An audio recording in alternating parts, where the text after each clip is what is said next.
മുരളീധരൻ എന്നൊരു ഭക്തൻ ചോദിച്ചിട്ടുണ്ട്, കുചേല ദിനത്തിൽ അവിൽ നിവേദ്യം ഷീട്ടാക്കാൻ ഓൺലൈൻ ചെയ്യാൻ പറ്റുമോ എന്നാണ് ചോദ്യം. തീർച്ചയായിട്ടും ഓൺലൈനിൽ ബുക്ക് ചെയ്യാൻ പറ്റും കേട്ടോ. www.guruvayurdevasamim.in എന്ന വെബ്സൈറ്റിലൂടെയാണ് ബുക്ക് ചെയ്യാൻ സാധിക്കുക. വരുന്ന ബുധനാഴ്ച, അതായത് ഡിസംബർ 17-ാം തീയതിയാണ് കുചേല ദിനം വരുന്നത് കേട്ടോ. ധനുമാസത്തിലെ 30 ബുധനാഴ്ചയാണ് കേരളത്തിൽ കുചേല ദിനമായിട്ട് ആചരിക്കാറുള്ളത്. അപ്പോൾ ഈ വരുന്ന ഡിസംബർ 17-ാം തീയതിയാണ്.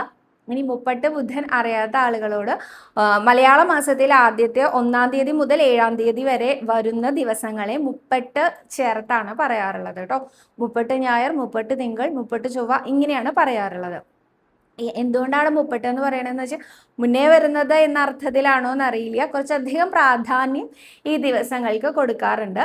അപ്പോൾ 30 ബുധനാഴ്ചയാണ്, ധനുമാസത്തിലെ 30 ബുധനാഴ്ചയാണ് കുചേല ദിനമായിട്ട് ആചരിക്കാറുള്ളത്, ആഘോഷിക്കാറുള്ളത്. അന്നേ ദിവസം അവിൽ നിവേദ്യമാണ് പ്രധാന വഴിപാടായിട്ട് ശ്രീ ഗുരുവായൂരപ്പന് ഭക്തരാൽ ഷീട്ടാക്കപ്പെടാറുള്ളത്. അപ്പോൾ അത് ഓൺലൈനായിട്ടും നമുക്ക് ബുക്ക് ചെയ്യാൻ സാധിക്കുന്നതാണ് കേട്ടോ.